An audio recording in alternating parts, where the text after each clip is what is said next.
pour être jugé selon ses crimes. Le jugement de Milady.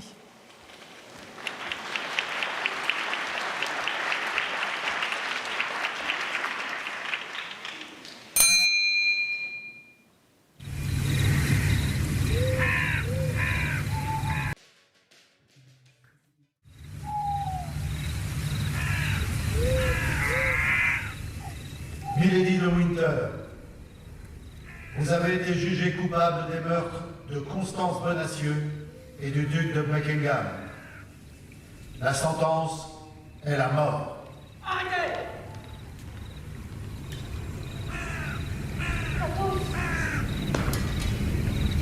Lève-toi, rate! C'est à moi de rendre justice. Je ne peux pas. Tu as raison. Je ne suis pas comme toi, un assassin. C'est un duel sous le regard de Dieu qui scellera ton destin. Tu parles de justice, mais je n'ai aucune chance contre toi. Athos, je t'en prie, pense à notre passé. Je ne veux pas mourir. Bats-toi!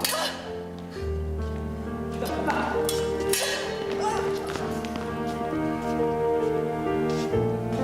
Puisque c'est ainsi, j'irai jusqu'à la mort.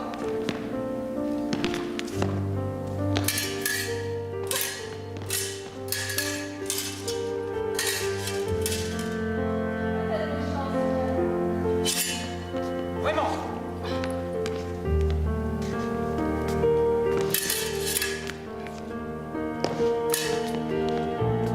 J'ai peur que ce ne soit pas suffisant. C'est ce qu'on va voir.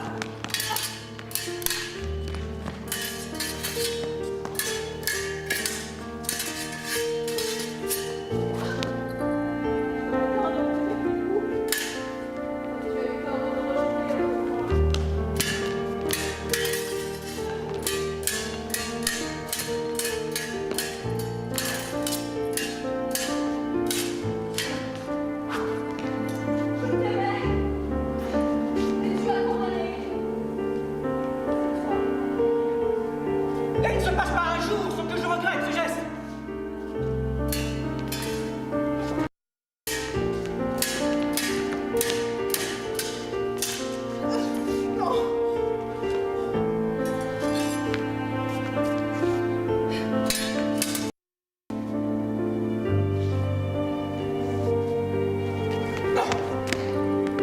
Athos, Tais-toi!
Eh bien, voilà, après ce duo d'amoureux qui combattent amour, haine, combat. Moi, j'aime bien les... Il y a des pauses, il y a du jeu, on sent qu'ils mettent de l'intensité. Et en même temps, ce que j'aime bien, c'est que je parlais tout à l'heure, voilà, l'équilibre entre les attaques et le jeu. Et je trouve que par contre, quand il y a les attaques, ça on voit quoi. Voilà, on voit l'attaque, elle part. Et on sent que, on y croit quoi. On pense qu'ils veulent se tuer quoi. Voilà, je sais pas ce que t'en penses toi. Non, moi j'ai beaucoup apprécié. Alors c'est vrai que là, pour vous qui venez d'arriver, qui avez peut-être vu les époques antiques et médiévales tout à l'heure, on est totalement dans un autre univers. On a un travail qui est beaucoup plus... Pour les personnes qui passent dans cette époque-là, on a un travail beaucoup plus posé, généralement, sur des pauses. Cela invite souvent, comme tu dis, à ces duos où l'émotion amoureuse ou fraternelle est souvent mise en relation. C'est pas la première fois que ce thème est traité et souvent et se renouvelle assez efficacement. Vous avez pu voir aussi que le travail de pointe et de recharge de fer était beaucoup plus présent, avec notamment ces recharges de fer, ces esquives de la lame, avec donc ces dérodements qui sont faits pour... pouvoir amener la pression de recherche et en même temps de créer auprès des deux personnages une sorte de langage fait avec les armes. Non, c'était bien, je trouve que leur escrime était adapté à ce qu'ils voulaient faire transmettre en termes d'émotion et de tension. Je ne sais pas ce que tu as trouvé. Oui, mais il y a voilà. un petit dosage entre le réalisme et l'esthétique. L'esthétique, voilà. L'esthétique, il y a des volts, ils partent, ils retournent. Bon, c'est... Dans une escrime vraiment totalement réaliste, ce serait pas nécessaire et ce serait éventuellement dangereux. Mais elles sont quand même assez bien vendues. Et puis justement, ça donne du mouvement. La robe de la femme, du coup, on profite pour virevolter. On a tout ce mouvement un petit peu tournant qui est plutôt agréable. Et en même temps, voilà, quand il y a des attaques, ça envoie, il y a des dérobements, il y a des techniques d'escrime. On n'est pas sur juste du jeu, quoi. Il y a de l'escrime, il y a de l'opposition. Et voilà, ça donne vraiment cet aspect esthétique, amour, haine. Le numéro me semble bien construit. Il faut noter quand même aussi un énorme travail. On l'a vu pas tellement sur l'époque... antique, médiévale, mais c'est vraiment ces moments où l'action est posée, c'est-à-dire il y a un enchaînement et sur un moment clé, les deux athlètes se regardent et créent une tension scénique grâce à ça, en étant sur une pause, en gardant leur pause pour ensuite enchaîner derrière. On a vu ça un petit peu, quand même, ça a été fait en duo antique médiéval, mais là c'est vraiment, je pourrais dire que dans le cas de l'époque Renaissance Grand siècle, c'est souvent quelque chose qui se voit, qui est encouragé, notamment parce que les armes sont peut-être un peu moins visibles aussi, il y a pas mal de raisons qui peuvent l'expliquer. Il y a un besoin côté plus raffiné aussi, plus raffiné, de la rapière, tout ça. C'est sûr qu'à l'épée à deux mains, même si c'est pas l'arme de bourrin qu'on veut nous faire croire, c'est une arme aussi qui est très technique. Il y a une impression de puissance qui se dégage, alors que voilà. là on a une impression de finesse et notamment le jeu de pointe qui est très bien fait. Donc ça, à ce niveau-là, moi je suis plutôt satisfait, comme je l'ai dit, de ce numéro qui, je trouve, est une très bonne entrée en matière pour amener cette nouvelle époque qui est donc Renaissance Grand siècle. Et n'hésitez pas à nous dire ce que vous en pensez, toujours sur les réseaux sociaux. J'ai vu une question d'ailleurs, je ne sais pas si tu as répondu tout à l'heure, sur qu'est-ce qui est la différence entre de l'escrime de scène artistique et puis l'escrime sportive. Alors là, on a un peu de temps, on va pouvoir le développer, c'est très simple. En une phrase, l'escrime sportive, tu as un adversaire, tu essayes de gagner dessus. L'escrime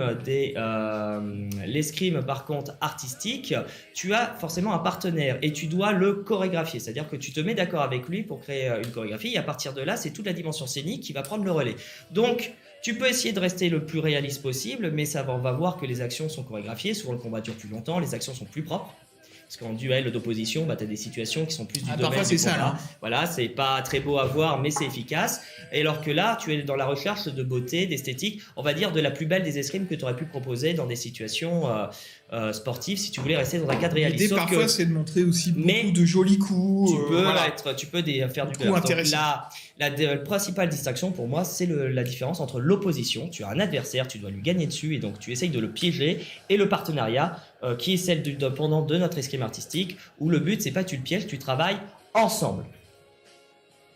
Voilà, et donc maintenant, on va pouvoir passer bientôt à ce deuxième numéro qui est celui de Tam Fighter, qui va continuer après Ivry, après le club d'Ivry.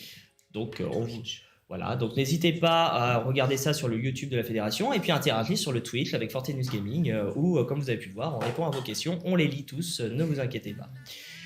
Et je Donc vous pour souhaite- rappel, nous sommes les deux blogueurs du Fracas des Lames, Lames. le capitaine Fracasse moi-même et le baron de Sigognac. Bon spectacle.